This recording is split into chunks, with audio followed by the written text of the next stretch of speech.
23 here on your Thursday morning. Now, we talked about this earlier this week when we heard about anti-mask protesters forcing Peaberry's Cafe in Canfield to close early for the day. Most of us at this point have seen some sort of debates, whether it be in person or online, about wearing masks, but restaurant owners are seeing this from a very different perspective for sure. So joining us this morning live on Skype is the owner of Breakfast at Tiffany's in Sharpsville, Tiffany Daley. So first off, Tiffany, good, thanks for joining us this morning. We appreciate it. Definitely.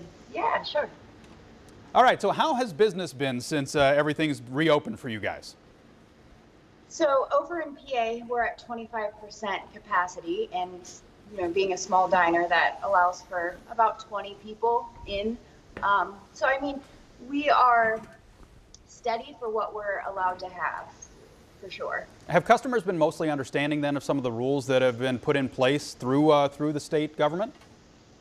Yeah, mostly understanding. We run into situations where people might not feel comfortable wearing a mask, and when they're waiting outside, and it's not technically, like, we can't police what's happening outside if they're waiting to come in. Some customers, everyone has opinions. It's just how you handle it when you're out and about that really matters. Yeah, absolutely. I mean, I was telling you the other day, I was just up in Geneva, Ohio a couple weeks ago, saw a guy screaming at a 16-year-old girl who was working at a mini golf window. Obviously, she didn't institute this policy. Right. How important is it then for all the customers to realize that the workers aren't the ones who are doing this? They're just the ones that are unfortunately forced to police it, right? Right, yes, and that's so important. Everywhere this is going on, we're all having to go through these changes, and we're doing what we can and doing the best we can. And when an individual takes it out, no matter where it's at, on a customer service person, they're doing their job. We're doing the best we can. We're doing what we're mandated to do. And it's uncomfortable. Nobody wants to wear a mask, and nobody wants to follow these 6-foot rules and do all of this, but it's what we have to do. And it's not, you can't take it out on the owners of small businesses or the staff that work somewhere. I was, at a grocery store and getting out of my car, and there was a gentleman coming out, and he was just irate and went off on some staff at the grocery store because he had to wear a mask. And, it's not these individuals' fault that this is happening.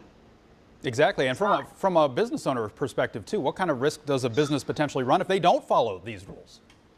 Right. So I was looking over different grants and the PPP loans, and I don't recall exactly which one it was, but in the fine print, if you don't follow these rules, like a bar, for example, over in PA, you're not allowed to be at a bar anymore unless you're eating. So if you're not following these rules and you're caught by the liquor control, or you're caught by people that are monitoring this, there's a chance that you're not going to have your loan forgiven, and or a grant you won't get or taken away. And that's, every penny right now is helping. In June, for example, we only did a third of our typical sales. We've grown every year for 17 years I've had this place, and every year we show growth, and this will be the first year that we haven't. So everybody's having a hard time with this. And when you're out in public, it's just so important to remember it's not the fault of the people you're taking it out on. It's not. How hard has it been then to adapt? I mean, we have Donna's Diner on the show this morning as well. Both of you guys are diners with fixed booth seating too. Has that played a role a little bit for you guys? Right. It's tough. We have, our pancakes come in pizza boxes. And so every other table, we have a pizza box with a bright paper that says next available seat. And, when you come in and there are people waiting to come in, things are different in these restaurants. We don't run the same because we cannot run the same. So don't expect what you were used to 6-8 months ago. It can't happen. So again, you can't take it out on any staff or owners or businesses, because we're doing what we have to do to get by. So if you come in and you, for example, we can only fit 20 people here. So if you come in and you have a party of 5, but you're the only person here and the other people aren't here, we can't sit you until everyone's here, because we have a limited number of tables, and we need to turn and keep going and just keep things moving and clean and sanitize. So things are different. Yeah, I mean, you've always said that it was your dream growing up to run your own restaurant. Obviously, your dream didn't look quite like this, but you have to kind of keep reminding yourself of that as we go through this. Oh my gosh, yes, definitely. Definitely. This is, when this first came out, I remember meeting with my management and I said, this isn't happening. This isn't going to last. This has never happened. No, I wasn't worried.